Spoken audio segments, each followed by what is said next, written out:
Hey guys, it's Leah Barnes here with Samantha Burns. Sam, how are you? Good. How are you? Good, I'm good. It's a finally a semi beautiful day. I feel like the humidity is does definitely matches the July weather for sure. So, I really appreciate you coming on here today. How are you doing? How's life been? I feel like we haven't really spoken to each other since high school. Pretty good. Busy. Hold on, let me turn my phone off here. Pretty good. It's been busy but good. Good, I'm glad. And you have two kids now. How awesome is that? Oh yeah, it's the best. I love them. Oh, I love it. I love that. Well, so I wanted to give a quick intro to our guest today, friends. So today's guest, in my opinion, is definitely a true example of what turning a dream into a thriving reality looks like. So Samantha Burns will be turning 30 this year. Yes, girl. We're gonna hit Oh that. God. I know. When I saw that in your intro, I was like, oh no. I know. I know. So you'll be turning 30 this year. So she lives in a rural area with her fiance and your two children, who she lovingly says are the heart of everything that she does. So she is the owner of Avi James Co, a children's clothing company that supplies inventory to boutique owners across the country, whether they run brick and mortar shops or online storefronts. So she's been in business for just over 2 years, and the growth she's seen has been something she's only dreamed of. Which I hear you. What started as a solo venture has turned into a family business, and she says, "I couldn't be more blessed." So Samantha, welcome to Till Death. I want to jump right in if you're okay to get started. Yeah, definitely. Okay, so let's jump back to the beginning, right? There's always a beginning to this tale. So, what inspired you to start this company? So my story, it's like a little depressing at the How, beginning. that's okay. We talk about death on this show, so Okay, got it. please Great. tell me. All right, so I had my daughter in January, and right after that, I had my daughter in January, and then about 3 months later, my dad got super sick, like in a coma for a couple months. Didn't know if he Oh was my gonna gosh, make I it. remember that.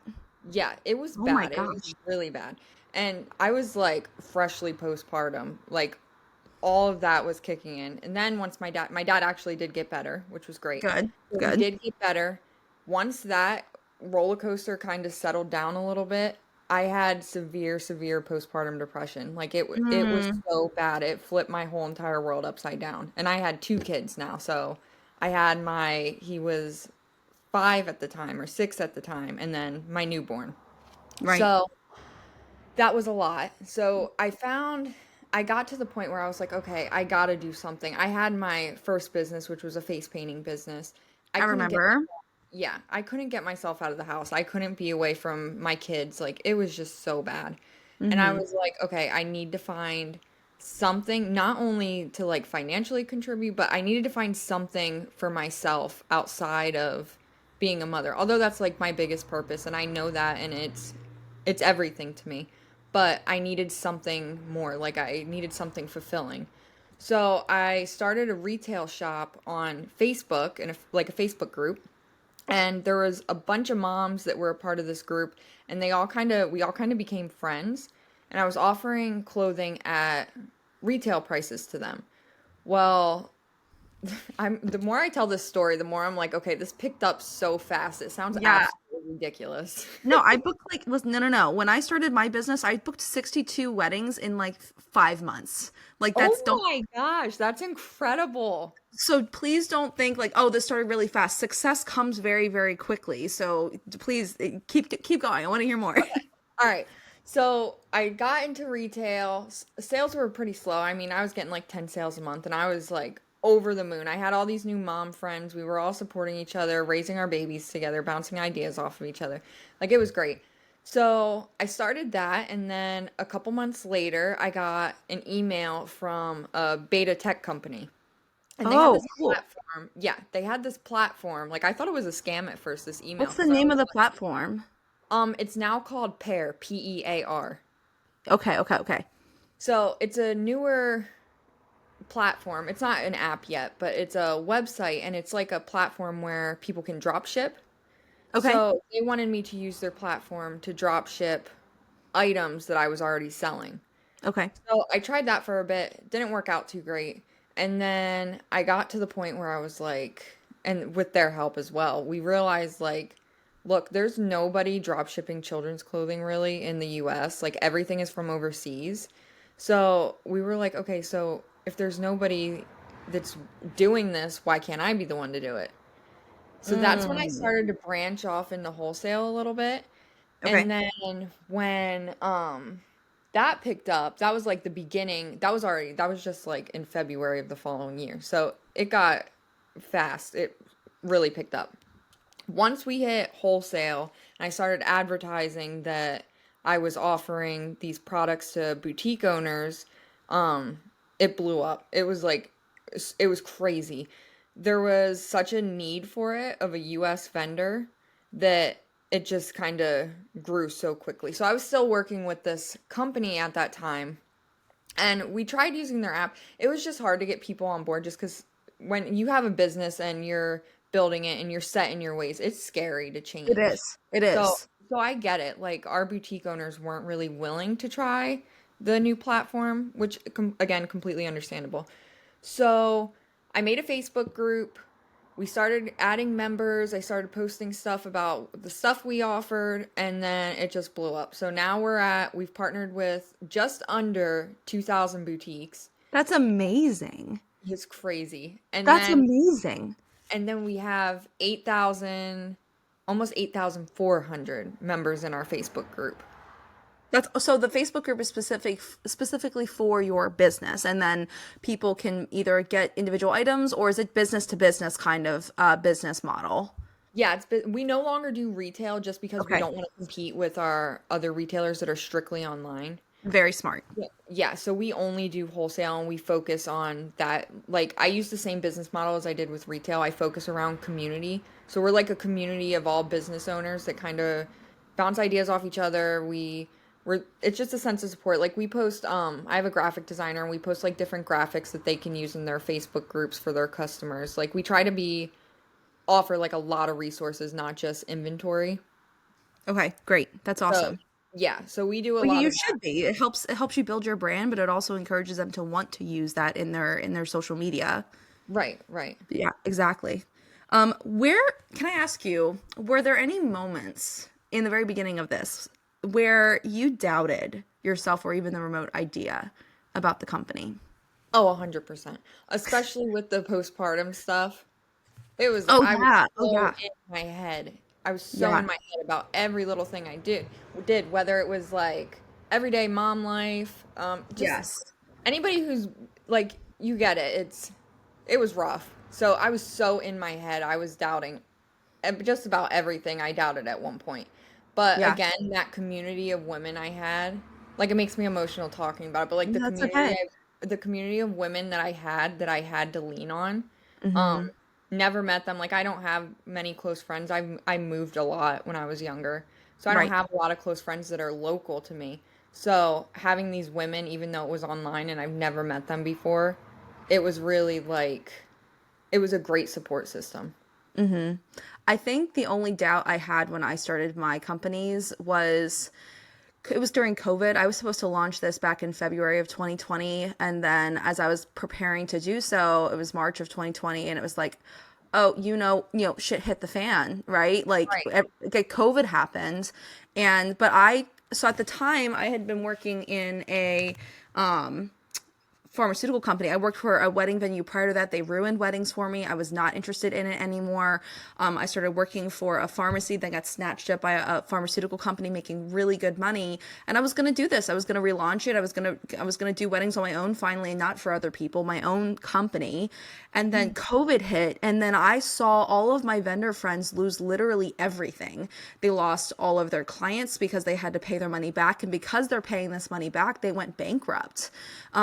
And so I saw myself sitting on my couch with this cushy pharmaceutical job, right? Not having to go anywhere because it was COVID, making, in my opinion, a ridiculous amount of money to do literally nothing. And I saw that as a blessing from God, like God saying, like, not yet, Yeah. not yet.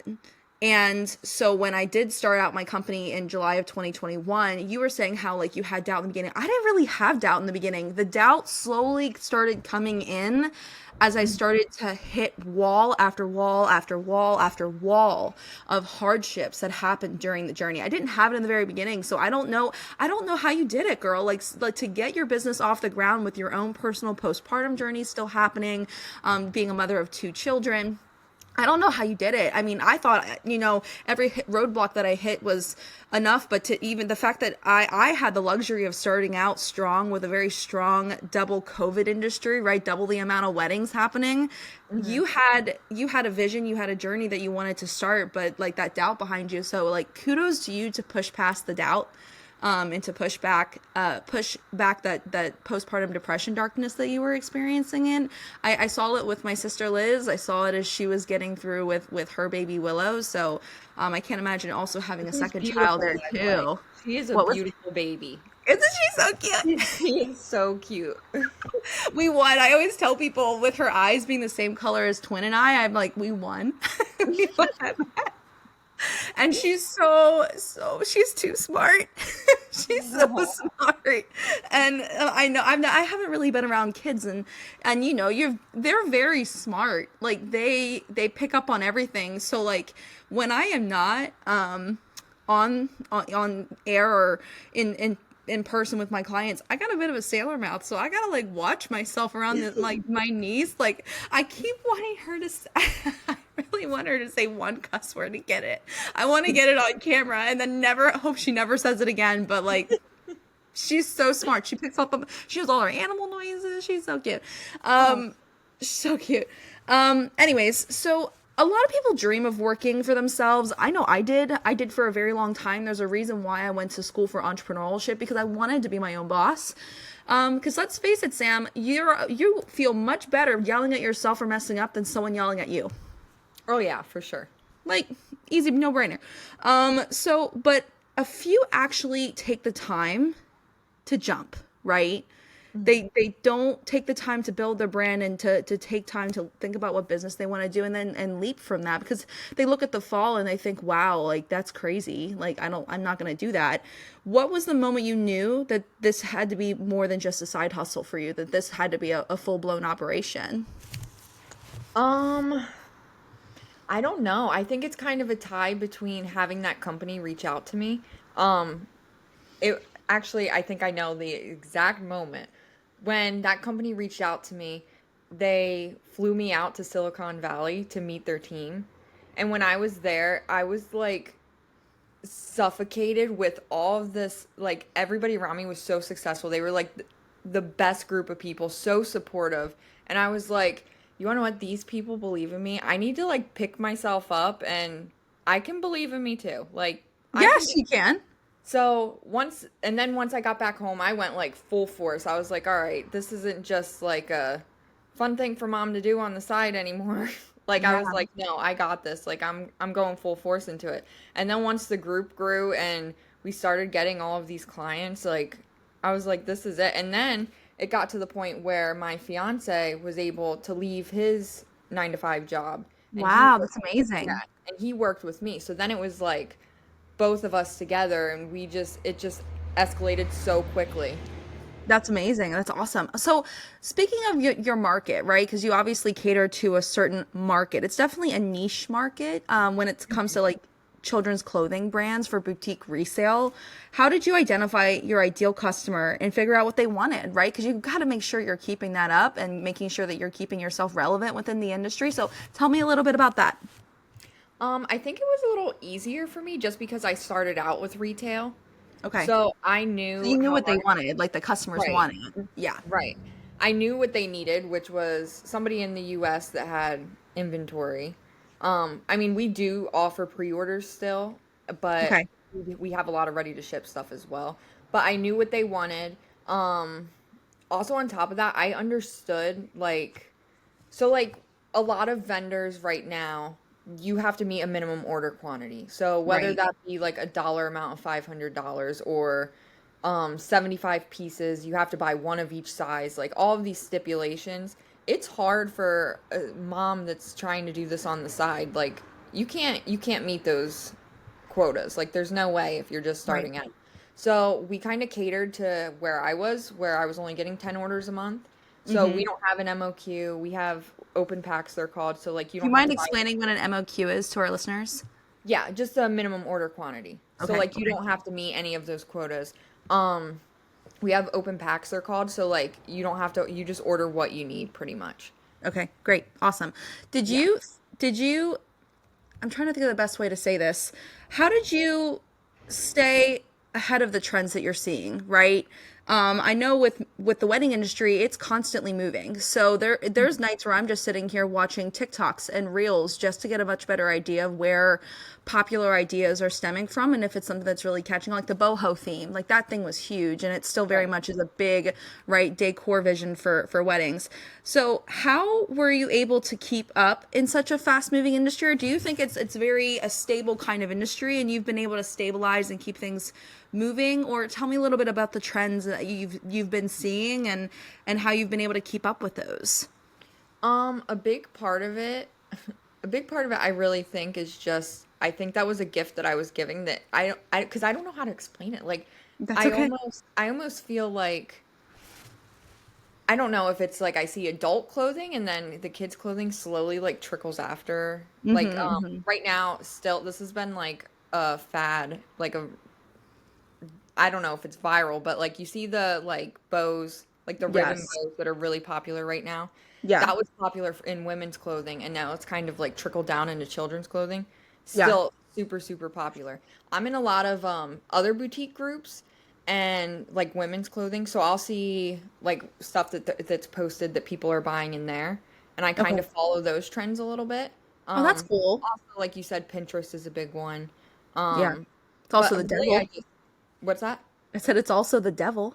Oh yeah. It Agreed. creates like the worst like unrealistic expectations for weddings. I mean, like I have like brides come up to me and say, "I want this floral vision." And I'm like, "Honey, that's easily 20K." They're like, "Well, my budget's 4." That's not happening. Like that's Yeah. not realistic. Yeah, that's what we're looking at wedding stuff because of me just getting engaged. We're looking at wedding stuff and Pinterest is like Just get off of these it. yeah, it's crazy. It's so bad. Like it's nice in the scheme of things to start building a vision, but Mhm. it can definitely create like an unrealistic expectation. So like with women's clothing, that's a very interesting way of saying it, Sam, where it's like you're looking at women's clothing, the current styles, and then that trickles down to kids. I never thought of it that way. That Yeah. that would happen in that kind of industry. That's really, really cool. Yeah. So what role has social media or online marketing played in building your brand? It is like the heart of my business, which is I was very, gonna say, very because your scary. Facebook groups, yeah. Yeah, which is like terrifying because Why? give I mean it's awesome, but I am terrified of Facebook. Like they've been taking down groups for different things. Now we don't do any copyright infringement or trademarked or any like I stay Like way far away far from away. Disney. Yeah, Yeah, right. yeah, yeah. I stay far away from that. But there's certain things that are like if you violate certain guidelines, they say, they can take down your group. So I'm always scared about that. But Hmm. on the other hand, that is where I get probably 99% of my sales. Yeah, I believe it. I Like completely believe it. I don't do a lot of Google or like I don't put any like honestly I don't put any money into ads or anything like that just because I try to keep our like I know it sounds silly because we want customers, but I almost have to keep our company a little like on the down low just No, because it's we don't want the retail customers finding us and being like, "Oh, well, we know where you're getting your product from and we know it costs X amount of dollars. Why would we pay?" You know what I mean? It's just no, I we got do. to try to like stay under the radar a little bit, but still acquire customers at the same time. Right. So social media is like the perfect way to do it and keep those two groups separate. I agree. I think when it comes to marketing wise, I don't really put a lot of marketing dollars into my business because then I start getting the $1,000 wedding quotes. Hmm. And my quoted price starts at 5,000. Right. So like It depends. It depends on like if it's friends or family or something like that. But if I don't know the person, I don't know how well they're planning their own wedding, I'm gonna start out at a certain quote. Right. Because it's 12 months of my time. I've been doing it almost 10 years now. So you're Mhm. not starting out with someone that hasn't been doing it. But if you put yourself out there, you're potentially reaching out into a market that's like $1,000 weddings, and then people are like, oh, you're too expensive. Like, no, I'm not in your budget. That's completely okay, but we Right. need to kind of change your mentality on that. Yeah. um and then I feel like I'm wasting my time because I bring people into a consultation and then I ask them right out the gate, like, what's your budget? And they're like, oh, it's this. I'm like, well, my starting rate is this. They're like, oh, well, can we still hear what you have to offer? I'm like, well, I know it, if I'm not in your budget, that's like going house hunting and you know you can't pay for it. You know Right. what I mean? Like you're wasting the realtor's time walking you through this house and you can't afford to do it. Right. And like when you're going wedding dress shopping, Sam, do not put on the dress that doesn't work for budget. Like don't even bother. Like if your budget's 2 grand, girl, like and the dress is $4,000, you put that thing back on the rack. Run. Like Yeah. go pay for that dress. It's just because weddings are already so expensive. Mhm. But now on my marketing side of things, all of my referrals come from word of mouth. And with like the whole word of mouth thing, it's with people who are, I hate saying this, but like in their own class. Mhm. So like I had a client of mine last year who has been referring me like crazy and crazy. I've gotten like 5 or 6 weddings from her, which thank you so much, Christy. But like it's in their friend group, and Right. it's in people that are making that kind of money, and she wouldn't refer people to me that I know wouldn't be able to afford my services because she knows it because she paid for it. Right. So that's the kind of marketing that I need, and I didn't have to pay for that. I did not have to pay a single dime for that. So like your Facebook group is free. It's Mhm. everybody like coming together in this Facebook group being able to, oh yeah, I got this, or and I haven't been in your Facebook group, but I'm assuming that's how you're getting all of your orders. That's how you're I hope getting new customers as well through that Facebook group. Yeah, definitely. That's awesome. Okay, so let's talk a little bit about your family and your business because you said that this is really turning into a family business. By the way, remind me, what is your fiance's first name? Doug. Doug, kudos to you, Doug, for quitting your job, buddy. Like that is such like that's a leap. That is a leap. My ex-husband quit his job about 2 years ago because we were really struggling trying to find somebody that I trusted. And he's like, I got you. He quit his job. And for a year and a half, we worked together on our business. And I financially kept us both up, which I'm very, very proud of. Mhm. But I can't imagine what Doug was feeling as he was looking to quit his job. Do you have some insight on that? Yeah, well, since he's went back, just Okay, because okay. I'm sure you can relate to this, working that closely with your significant other, oh my gosh, that was a struggle. Like that, Yes. we love each other more than anything in the world, but working that close together and never having time to miss each other was difficult. Yes. Yes. So I he has don't gone blame back. you. So he works like 3 days a week right now. So That's he's good. gone back, yeah. That gives you But guys like a really healthy balance too. oh yeah, for sure. So when that whole thing started, when he did leave his job that he had, it was scary at first, but he believed in me so much. It was almost like I said about the beta company believing in me, which encouraged me to believe in myself. But he believed in me so much, he put everything he had into the business. Right. Like Exactly. he himself sacrificed so much, like he did everything in his power to make sure when we were starting up we were financially okay. Like he really did. Like I can't say it enough. Like he sacrificed so much and he put in so much time and he had the sleepless nights with me of packing orders on our living room floor. Like I don't know. I get emotional because he really is the best. Yeah. No, I get it. I think that while like my husband and I are no longer together, in Tim Law's book, which I know you have a part in that book as well, your own chapter, Yeah. a huge part of mine was like thanking my ex-husband for living that crazy, crazy 2 years of our life together. Because truly, I do not think that my business would have survived if it wasn't for Nate. I don't in any way, shape, or form think it would have survived because he quit his job in a moment's notice, Hmm. rearranged our finances, had a much better idea of how it worked. It didn't work out in the end, but I know in my whole heart that I would never have survived in business if it wasn't for my ex.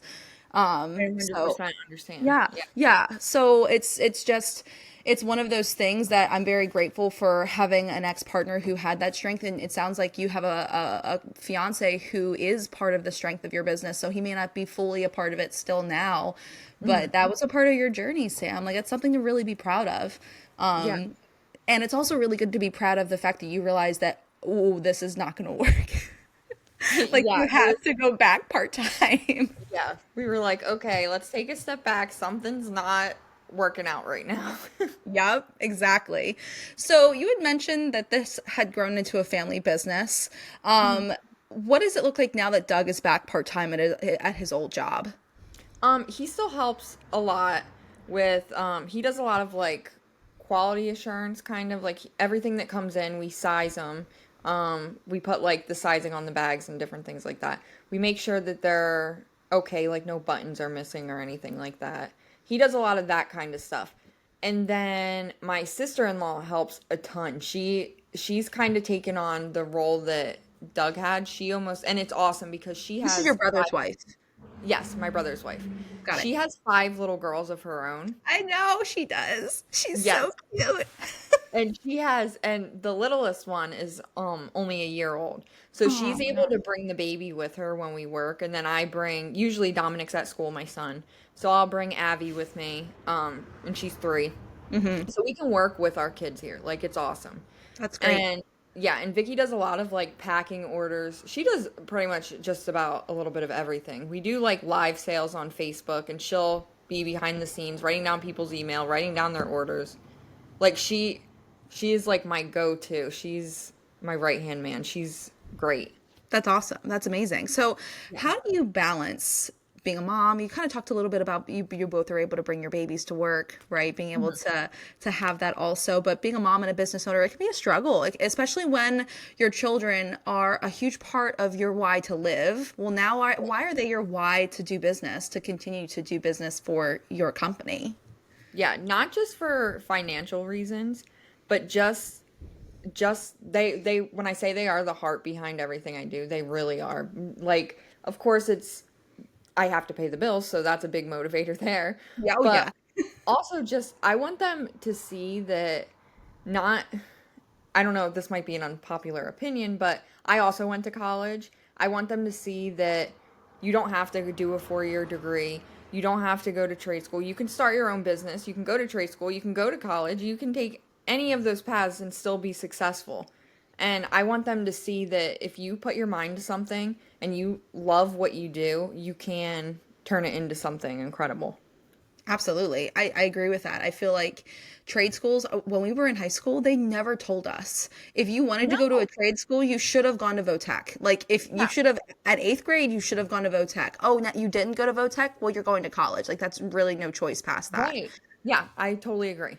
Like, what the actual heck? And it's not on the counselor's fault, I guess, but like, that's that's the only story we were spun, is that if we don't go to college, we're never going to succeed. And I can, for I know you can too, attest that that's not accurate. I mean, I went to a 4-year school and I actually went for 5.5 years. So what I did, something very specific, like kind of unique, is my college. I went to Temple and then I transferred to York College because I had met Nate at that time. So I wanted to come home and be with him. And I was working a full-time job at that point. Also, York College wanted me to go for my master's. So like, oh, if you want to be an entrepreneur, you have to go for your master's. And I'm just like, I think I should probably start my own business. Like, I should probably put my feet in the dirt and, like, go off running and get a little Yeah. dirty. And they're just like, no. So what I did was I actually added a second major and 3 minors to my degree. And yeah, so it was business marketing and for my majors, and my minors were entrepreneurship, graphic design, and retail management. So I wanted to kind of make Awesome. it a Oh yeah, I wanted to make it into my own major, and I didn't want to. So I added a year and a half onto my schooling. It was 10 grand to do that instead of the $40,000 for the 2 years for my master's. So Hmm. like And I got to graduate earlier than I would have done, and went off running into the world of weddings. So I don't think people remotely understand that you can make your path whatever it looks like, but be smart about it. Like, if you wanna become a doctor, I'm sorry, you're gonna have to go to school for 12 years. Yeah. If you want to become a business owner, get your feet wet, get your feet dirty in the industry. Even if that, like for you, for example, for retail management and for owning a business that sells to boutique sales, I'd probably suggest go work at a boutique. If you have Mhm. no idea what you're doing, go work in a boutique for a year or 6 months and kind of see what the back end looks like and what it means to kind of be on that side. You had already been doing it for smaller sales prior to this company blowing up, so you kind of already had a back end knowledge. But people who just want to jump in, it's not just about jumping in. You kind of got to make sure you have a firm foundation before you start building up blocks to Yeah. eventually be what you want to become. So I totally understand where you're coming from. Last question on the family and business: has your family's involvement changed how you see success for your business? Yes, because I'm able to, at first, like I said, I keep, obviously, with business, money's a big factor. Um, I, of course, in my mind, success was being able to pay my bills, support my family, do Right. what I love, and still make a full-time income off of it. That was Hmm. success in my mind. But it's kind of stemmed off, like I said, with my sister-in-law. I'm able to employ her. So Yeah, she's also awesome. able to provide for her family in that way and supplement their income. So it's kind of just, I don't, it's, the whole thing has been such a blessing. It really has. It's affected my family in so many ways. And we've been able to have experiences and do things that I never thought I'd be able to do. Like when my son was a baby, if you told Mm. me I didn't have to check my bank account before I went grocery shopping, I would have told you you were lying. Oh, wow. And now it's like, holy crap, like it was a game changer. It's been amazing. I bet that feels very peaceful. Right. It feels like you can breathe a little bit. Yeah, exactly. So let's talk about those hard moments, because that's definitely a hard moment. Yeah. Um, and I've been there, especially towards the tail end of my marriage. So like knowing that you have to like check the bank accounts, etc. So what's been the most? We're gonna start on a high note. What has been the most rewarding moment of this journey so far? I think it's a toss up between it branching over with my family, whether that be with Doug being able to work with me or Vicky, my sister-in-law. That was a big positive, I think. Now, what's been the toughest challenge that you didn't expect? Really on the business side of things, the dealing with overseas vendors Mm-hmm. is so hard, especially with everything going on in the world right now.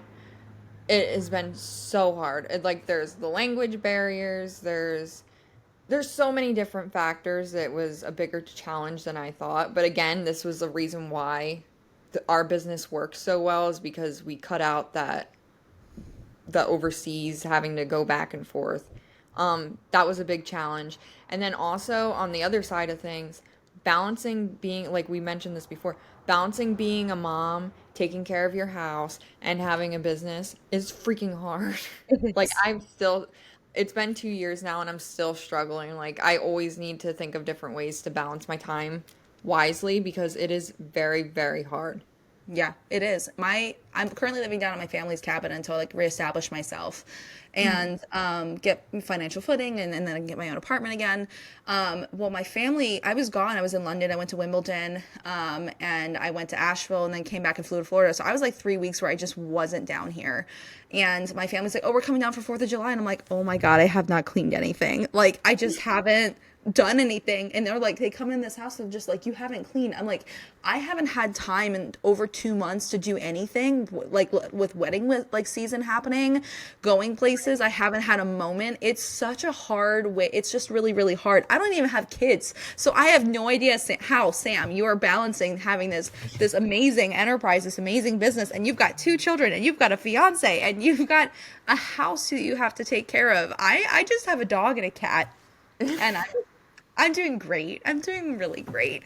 Like I'm fine. No, it's still a lot though. It It is. is. It is. Absolutely. So, How do you handle the pressure of being the decision maker for yourself? Because obviously you own the business, so you are the decision maker. So especially when things don't go as planned. Remember how I said earlier in our podcast episode where it's like it's better to be able to yell at yourself Hmm. versus someone else yelling at you for your mistake. Yeah, sometimes it sucks to have to yell at yourself Yeah. because you realize you messed up a little bit. So, how do you handle that kind of pressure, girl? I mean, it's so hard for me, so I can't imagine how you handle it, but I'd love to pick your brain on that. Honestly, I feel like it's kind of a fake it till you make it. Like, I We have to should have get that confidence. tattooed on our arm. Yeah, I have to have the confidence. Even if I don't have the confidence yet, I have to believe I have the confidence until I have it. So, like, Absolutely. things might be hard. I might not know what the hell I'm doing at certain times, Yeah. but I figure it out. Like, even when things get messy and orders get, like, it happens, but I have to be confident that, okay, I got this. I can do this. I've been in tough times before. I can figure out how to do this.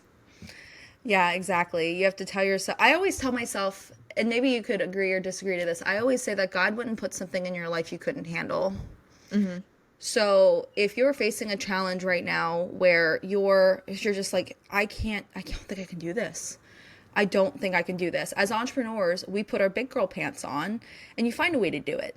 Right. That's just how it is. Failure is not an option. It's not an option. Hmm. But in the moments of the very urge of failure, very edge of the potential failure, you have to tell yourself, God wouldn't put something in your life you couldn't handle. So Right. if you can handle it, then you're good. You'll find a way to figure it out and pull yourself up. So, with the hardships come growth and lesson here, right? Your lesson learned happen every single day because like there's things that I've gotten bad reviews before. Where okay now, like I've learned a lesson. I've changed policies and procedures in my business because of bad interactions with clients in the past. Yeah. So looking back over the past 2 years, all the clients that you've worked with, all the good and the bad that have come with your business, how do you wish what do you wish you would have known before you had started this whole business? Like what if you could go back to Sam 2 years ago, what would you tell her? It's going to be okay. Like, you're gonna mess up. People are gonna be mean. Like, Yeah. it's going to be okay. And I 100% think in really in terms of life in general, but in special especially with business, I've noticed I really do think everything happens for a reason. Every bump is a lesson learned that I had to have learned in order to grow more the following month. Yeah. So I Exactly. really think that is a big key part of it. So, what advice would you give to someone who's just starting their own small business with big dreams? What would you tell them? That it is possible, and even it's okay to dream bigger than you think. Like I said, when I started, I was cool with 10 sales a month. I thought that was the best thing ever, and which is fine if that's fine, but don't be afraid to dream even bigger. It's not impossible. If you have this crazy huge dream, that's okay. Stick with the dream, and if you come up a little short, you're still success. I don't know how to word it. No, no, I get it. You can't measure success. Like, everybody's version of success is a little differently, but don't be afraid to dream bigger than your initial dream, I guess. No, I agree. I think on the planning side, I just started out doing planning and then I added decor and then I added florals and then I added signage and then I added travel agency so I could plan honeymoons for people. Hmm. And I've had people say, that's a lot. I said, yeah, I also have 13 staff. So I'm not alone in this. People Yeah. think that I'm doing it all. Like, and now I'm having a podcast episode and there's like, how are you doing it? I was like, I spend my Mondays doing this. Hmm. Like you have to sit down, you have to allot time to do it as well. But people are seeing an outside image and not really looking in. And they're thinking, oh, you're overloading yourself.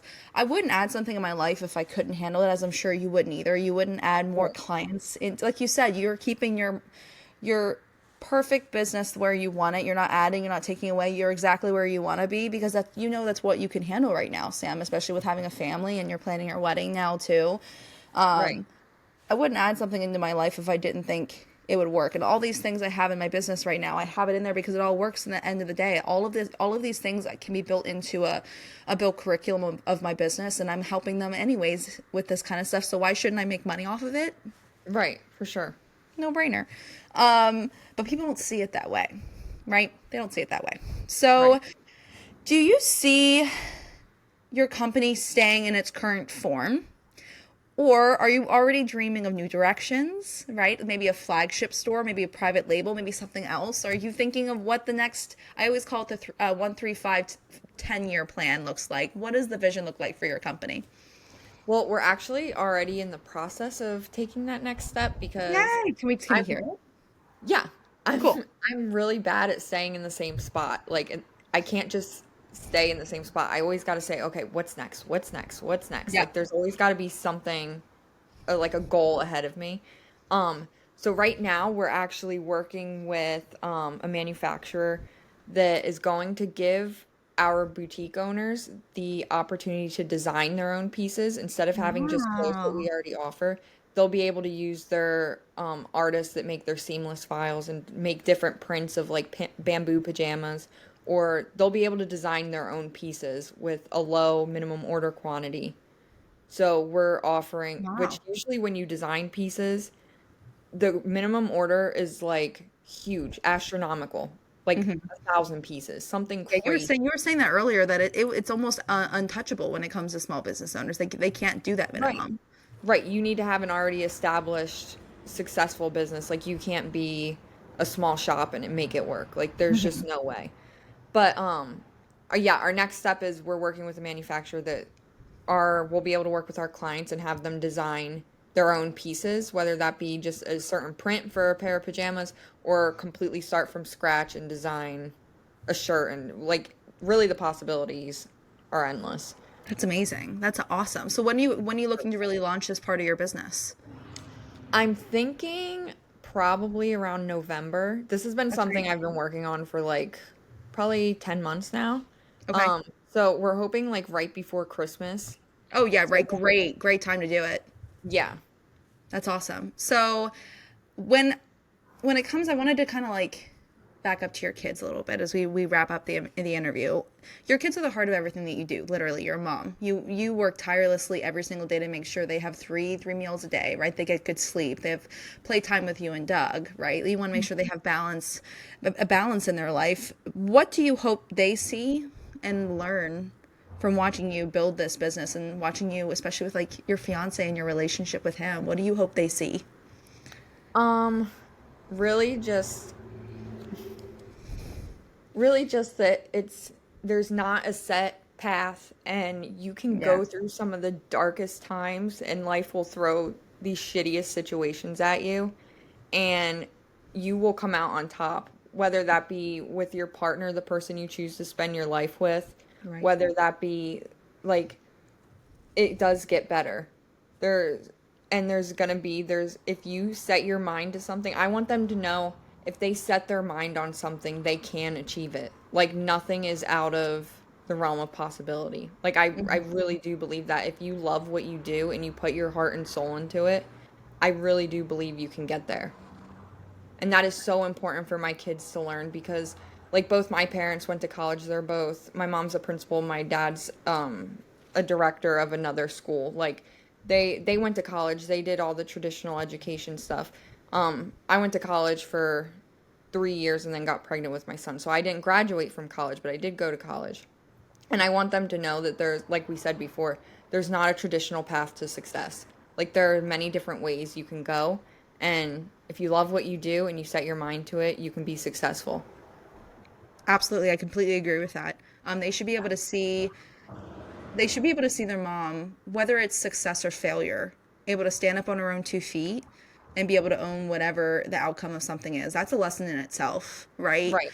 To be able to see that no matter what life throws at you, that their mom and their dad are able to stand up, get back up on their feet, and if it means trying again. Like I go back to the phrase from Thomas Edison. He said, I didn't fail. I now know there's 2,000 ways to make a light bulb, but I only needed one way to make it work. So, Mhm. it's no matter what, you'll never ever, um, define failure unless you let yourself. So like you said earlier, like you may fail, but only if you let yourself fail. So Yeah. or your level of success is different from everybody else, right? Like what Mhm. you define success is. It's not it may not be the $1 million that you saw when you went out to California, right? Like Yeah. all these really successful business and entrepreneurs making these millions and millions of dollars, and you're just like, I'm good with, at the time you're like, I'm good with the 10 orders that I have, but they helped you see what the bigger picture was, and it's really helping you grow, it looks like. That's amazing. Right. Okay, so finally, where can our listeners connect with you, learn more about your company? Tell us like your website, where they can find the Facebook group. I'd love for them to be able to connect with you if they can. Yeah, so again, like I said, our Facebook group and our website is exclusively for boutique owners, so it's Okay. not really open to people who want to buy retail.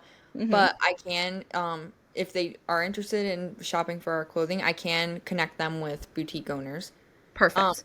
but if you are a boutique owner and you want more information, you can email avijameswholesale@gmail.com, and then we can get Perfect. all the information over to you. Perfect. So I always like ending these types of podcasts or just kind of conversations, like one entrepreneur to another. I feel like this industry, no matter if I'm in the wedding industry, you're obviously in business to business, I'm working children's clothing. While we're very different industries, entrepreneurship is very much the same across the board when it comes to the journey itself. All the Mhm. journeys are different, but we're all in the same sinking boat. It's just a matter of how you patch the holes. Yeah. It's how you keep your ship up. That's very much the same across the board. It's a very lonely industry, right? Mhm. Very lonely to be an entrepreneur, but then when you're able to connect with other people who have as much drive and vision and perseverance as you do, it makes you like, okay, I got this. I'm good. We're good. This is fine. Yeah, This is seriously, amazing. I'm like honestly, I'm going through a little bit of a rough patch with business right now. Like the J months are always super slow. So this conversation was like the refresher I needed a little bit. Like, you want to know what? I got this. Yeah, you do. Hell yeah, you do. I think the wedding industry is definitely slowed down a bit. I don't know why. My sister, because Liz does wedding planning now. She came to the dark side 3 years ago. I brought her over. Um, but we were both like we have our 8 o'clock meetings. Lord knows that twin calls me like 8 times a day minimum. And she 8 a.m. meeting every morning. The one time she's like, why is business so slow right now? I said, honestly, I think everybody has been saying this. The wedding industry has been very slow. I've actually had some wedding venues tell me, "Oh yeah, we normally would have booked up by next year, and we haven't even booked a quarter of our dates yet." So yeah, it's crazy, and it's all about economics. Now, I went to school at Temple, and they made a hard drive to teach their students about micro and macroeconomics and learning about how the normal ebb and flow of the economy looks like. So I Mhm. know we're gonna come out of this, Right. right? Like I know we're gonna come out of this. It's just a matter of like when. So just biding your time, saving your money, learning like cutting things out. I've been cutting a lot of unnecessary expenditure on my budget just to make sure that I'm not obviously like blowing too much money. Big part of that is also payroll, and that's not the best thing to tell your staff. But thankfully, my staff work other jobs and they're not relying on me heavily on their income. They can make money elsewhere. They call me being their fun job. This is what they're doing for fun. Oh, that's Um, awesome. yeah, so I'm like, I love that I'm a part of your story in the fun way. You're not coming here like, God, I have to work with Leah today. No. Like, Yeah. you're playing with flowers all day. Flowers are beautiful. Like, they're my favorite thing in the whole freaking world. Um, but anyways, I really appreciate your time. I'm gonna ask you one last thing for anybody who is looking to become an entrepreneur, right? Um, what's your best piece of advice to them? Piece of advice to someone looking to start their business, they just don't know where to start. My favorite quote for this question is, you can't drive in a parked car. I love So, that. yeah, so just go for it. You got to start somewhere. It might be scary. You might have every excuse not to start, but just do it. Just pull the gear shift.